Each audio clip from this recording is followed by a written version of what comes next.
नमस्कार, मैं हूं वर्तिका नंदा। आज का दिन एक सुंदर इतवार है। इसलिए सुंदर क्योंकि मैं आपके साथ इस समय जहां हूं उसका नाम है IGNCE, Indira Gandhi national centre for arts. और जैसा इसका नाम कहता है वैसा ही उस धरोहर को आप यहाँ कर महसूस कर सकते हैं। जितनी बार यहाँ पर आई हूँ कुछ नया पा कर गई हूँ, कुछ नया सीख कर गई हूँ। आज इस प्रदर्शनी का हिस्सा बनने का मौका मिल रहा है, देखने का मौका मिल रहा है कि कैसे IGNCE ने विज्ञापनों की जन्म, उसकी उत्पत्ति, उसकी ग्रोथ और उसको कैसे स्टेब्लिश किया गया हिंदुस्तान में, उस इतिहास को जोड़ने का प्रयास किया है।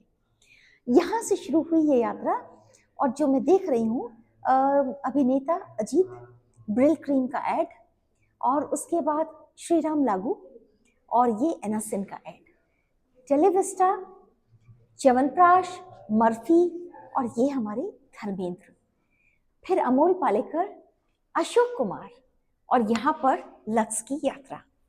अच्छा, बड़ी रुचिकर बात यह है कि जब लक्स को IGNCE ने पिक किया है, एक तरह की स्टडी से मैं कहूँगी, तो उन्होंने ये कोलाज जो बनाया बड़ा सोच समझ कर बनाया है। अलग अलग अभिनेत्रियों ने इतने सालों में लक्स को कैसे उसका विज्ञापन का चेहरा बनी और लोग भी उसी लक्स को आज भी इस्तेमाल कर रहे हैं, लेकिन इस्तेमाल करने वालों को शायद याद ना हो कि इस यात्रा में कितनी अभिनेत्रियां लक्स के साथ जुड़ी हैं। अनुराग से मैं आपकी मुलाकात कराना चाहूंगी। ये है अनुराग पुनेठा। अनुराग को मैं तब से जानती हूँ जब ये टेलीविजन में थे, या मैं ये कहूँ कि हम एक दूसरे को तब से जानते हैं जब हम दोनों टेलीविजन में थे। अनुराग, आपको बहुत बधाई। अब आप कुछ जरा बताइए, इतना सुंदर जो आपने संसार रचा है, इसकी क्या वजह रही और कैसे हुआ ये काम? ये एक आइडिया था कि हम विज्ञापन देखते हैं और विज्ञापन चूंकि पिछले कुछ दशकों में, 2 दशकों में तो हम विज्ञापन को फ्लिप कर जाते हैं या पर पलट देते हैं, लेकिन ये सारे ऐड जो हमने कोशिश करी है, ये हमारे एक मेमोरी का हिस्सा है, हमारी चाइल्डहुड मेमोरी खासकर। तो हमारे जो मेंबर सेक्रेटरी हैं उनका ये आइडिया था कि यार क्यों नहीं हम ऐसा करते हैं कि हम उसको एक आर्काइव करते हैं, क्योंकि वो सब ऐड खो जाएंगे, हम लोगों को याद है तो नेक्स्ट जनरेशन तो संभवतः याद भी नहीं करेगी। सो हमारे एक छोटा सा हमने पायलट प्रोजेक्ट के तौर पर इस साल में शुरू किया था कि हम कुछ ऐड को दें। तो पहला हमारी कोशिश थी कि 50 to 90 में हम नॉर्मल ऐड जो 50s में 60s में प्रिंट में आते थे वो करने की कोशिश है। इस बार थोड़ा सा हमारा नेक्स्ट स्टेप है, थोड़ा बड़ा स्टेप लिया है कि 50 to 90 के वो फिल्म स्टार जो कि आइकॉनिक थे, दिलीप कुमार, देवानंद, धर्मेंद्र, सुनील दत्त, या फिर लक्स की उन तमाम हीरोइनों को जो कि 50 से लेके 90 के बीच में सुपरस्टार बड़ी चेहरा रही थी, उन सबको हम लेकर आए और उनको दिखाएं कि ये सब भी रही हैं। तो वो ये बार कोशिश है। इसके पीछे बेसिक है कि इसका आर्काइव हम करते जाएंगे। हम नॉर्मली कंपनीज को, एडवर्टाइजिंग एजेंसीज को हम संपर्क कर रहे हैं कि आप आएं और अपने जो भी आपके पास रखा हुआ है वो हमको शेयर कर लें। हम रखेंगे तो एक ये सेंटर बन जाएगा। और यही एक कोशिश लोगों को बताने के लिए कि आप देखिए, आप कामिनी कौशल और माधुरी दीक्षित, मतलब अगर आप माधुरी दीक्षित 90s में हैं तो कामिनी कौशल 50s में रही होंगी। तो ये हैं। और उसके बाद दुर्गा खोटे, निरूपा रॉय, आपके शीला रमानी, शर्मिला टैगोर, ये सारी की सारी, माला सिन्हा, सिमी ग्रेवाल, रेखा, ये सारी की सारी हीरोइंस को इकट्ठा करना थोड़ा दुरूहकार था, क्योंकि मैगजीन में जाकर तलाशना, ये सब हमारे जो क्रिएटर हैं इकबाल रिजवी, उन्होंने किया। और बस रिजल्ट आपके सामने है। एक ही चीज कह सकता हूँ, अभी तक जितना मेरा अपना मानना है, संभवतः वैसा मानना सबका है, it gives us a sense of nostalgia, memory, और बड़ा चाइल्डहुड में थोड़ा स्माइल ला रहा है। अरे हाँ, इसको भी हम देखते थे, हम याद करने की कोशिश कर रहे हैं। बिल्कुल बिल्कुल। अभी जैसे यहाँ पर भी मैंने कुछ एक तस्वीरें देखी, यहाँ हम राखी को देख रहे हैं, बिल्कुल बिल्कुल, यहाँ अमिता है, पूनम ढिल्लो, मीनाक्षी शेषाद्री हैं। मीनाक्षी शेषाद्री। अच्छा, एक बात है, मेरे को ऐसे लगा कि ये फिल्म स्टार्स अगर आज खुद अपने नेट्स को देखें, वो है ना कि आईना मुझसे मेरी पहले की तस्वीर, क्या है वो गाना, आईना मुझसे मेरी पहली सी सूरत मांगे। तो वो जब देखेंगे तो उन्हें लगेगा कि अरे ये मैं ही हूँ क्या। मैं इस वाले में तो नहीं कह सकता, क्योंकि अभी हम लोगों ने इनसे संपर्क तो नहीं किया है, लेकिन आगे आप ये देखेंगे तो वो है, वो मैंने भी नहीं देखा था। और वो है हमारे गायक जो लेजेंडरी सिंगर्स हैं, आपकी बेगम अख्तर हैं। बेगम अख्तर ने भी किया है, हमने नाम ही सुना था उनका कभी, कि फिलिप्स की और नोवासोनिक रेडियो में वो आई हैं। हाँ, लता जी HMV के ऐड में आई हैं, ये मुकेश को हैं, रफ़ी साहब हैं, ये गीता दत्त हैं और ये आशा भोसले हैं। आशा जी से मेरा संपर्क थोड़ा सा रहा था, मतलब मैं एक चैनल में था जिसमें हम और आप भी काम करते थे, तब आई थी। तो आज से 15 साल पहले नंबर था, तो मैंने ये फोटो खींच के उनको भेजा तो उन्होंने तुरंत कहा कि मैं चाहूंगी कि आप मुझे भेज दें, मैं अपने ड्राइंग रूम में लगाना चाहती हूँ। तो ये वही सूरत मांगे, लोग बड़े हो जाते हैं लेकिन वो पूरे चीजों को याद रखना चाहते हैं। तो यही है कि लोग को अच्छा लग रहा है कि उन्होंने अपने बचपन में देखा होगा और उसको रिमेम्बर कर रहे हैं। अभी इकबाल रिजवी जी बहुत अच्छी बात ये बता रहे थे कि कैसे इनका जब चयन हुआ इन विज्ञापनों का, तो कई तो बहुत पुराने कागज हो गए होंगे जो फट भी सकते हैं या कुछ है। तो ये जब आपने इसे क्यूरेट किया, इतने लोग यहाँ देखने भी आ रहे हैं, कुछ तो ऐसे भी लोग होंगे जिन्हें शायद आइडिया भी ना हो, क्योंकि जो बहुत छोटे बच्चे होंगे, हाँ, उनको उन्हें तो लगा होगा कि ये अच्छा ऐसे विज्ञापन भी थे क्या भारत में। जी, जी, तो ऐसा भी हुआ अनुभव बहुत ज्यादा है, मतलब कुछ को छोड़ दिया जाए लेकिन ज्यादातर को ये फीलिंग तो आ रही है कि अच्छा ये भी है। बल्कि इसमें से मैं भी उसको कैटेगरी में हूँ, आप भी होंगी कि बहुत से तो हमसे भी पुरानी, मतलब ये सारी सीरीज तो मेरे लिए भी पुरानी है। जी जी बिल्कुल, हमने देखा ही मेरे लिए भी पुरानी है। हाँ, है ना। तो जो आज की जनरेशन है उसके लिए तो बहुत पुराना है, उसके लिए तो अमिताभ बच्चन डाइंग में भी बहुत पुराने लग रहेंगे। बिल्कुल एकदम। अमिताभ बच्चन अब तो लाल तेल बेच रहे हैं, लेकिन वो डाइंग में कितने हैंडसम लग रहे हैं अमिताभ बच्चन। तो वाकई। अच्छा, ये शबाना जी वाली जो तस्वीर है, ये भी बहुत अच्छा लगा देखने पर। ये मुझे नहीं मालूम था ये 5 साल पुरानी तस्वीर है, और ये तो इतनी ये शायद कहते हैं कि जब वो अपना करियर शुरू कर रही थी उसी समय के आसपास की बात है, तब वो मॉडलिंग कर रही थी जी। और ये शायद 5 तो नहीं, मेरे लगता है कि ये 10-12 साल पुरानी होगी।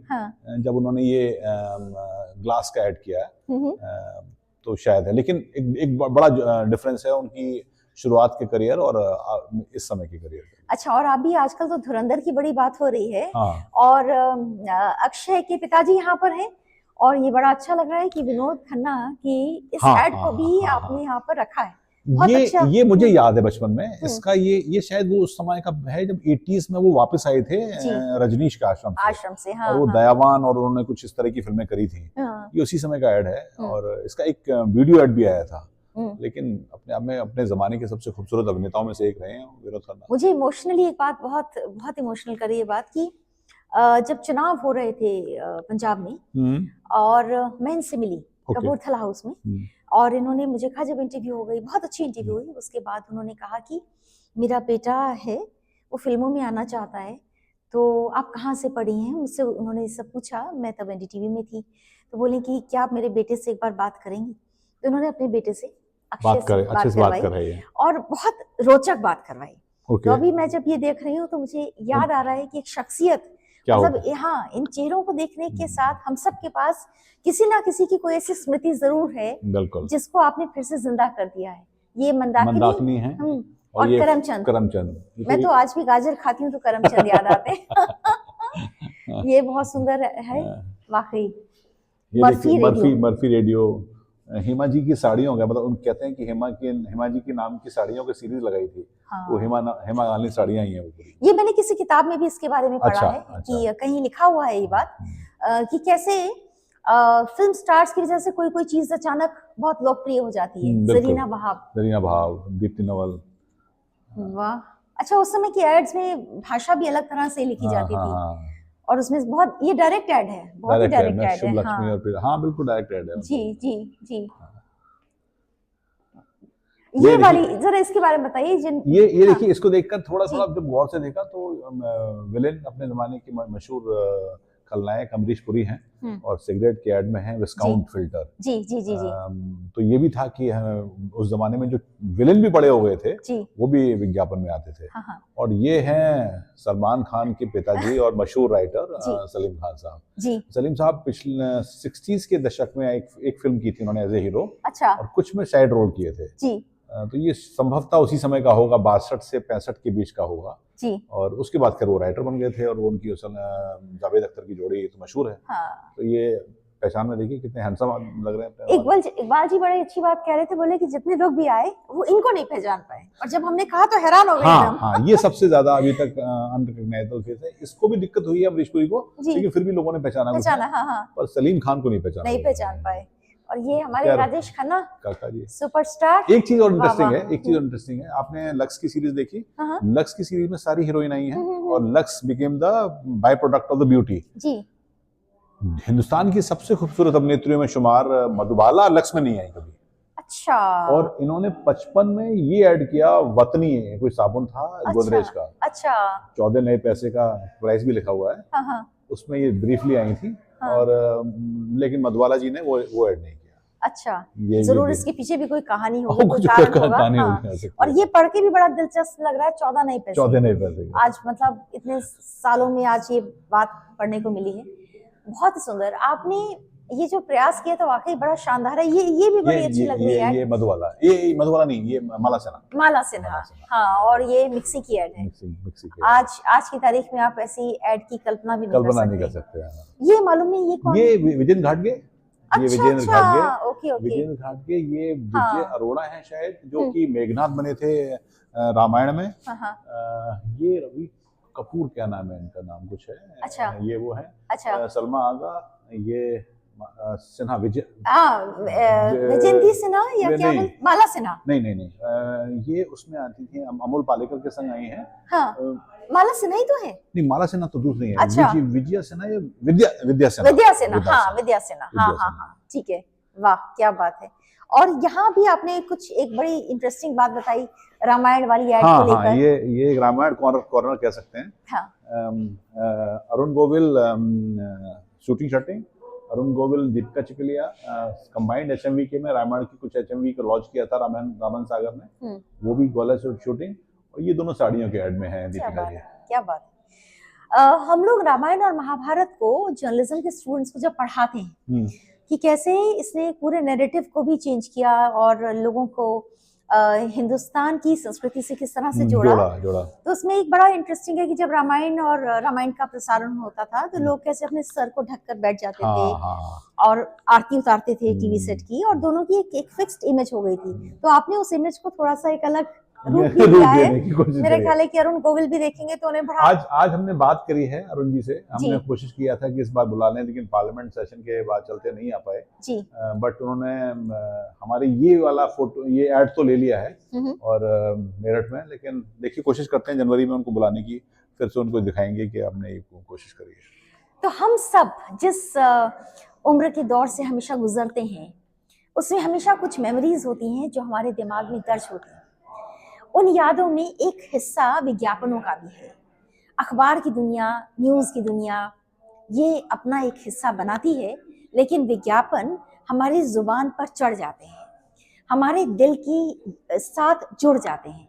कभी कुछ अच्छा होता है, कभी कुछ बुरा, कभी कुछ खट्टा, कभी कुछ मीठा, और तब कई बार किसी विज्ञापन की धुन हमारी जिंदगी में रोशनी भर देती है।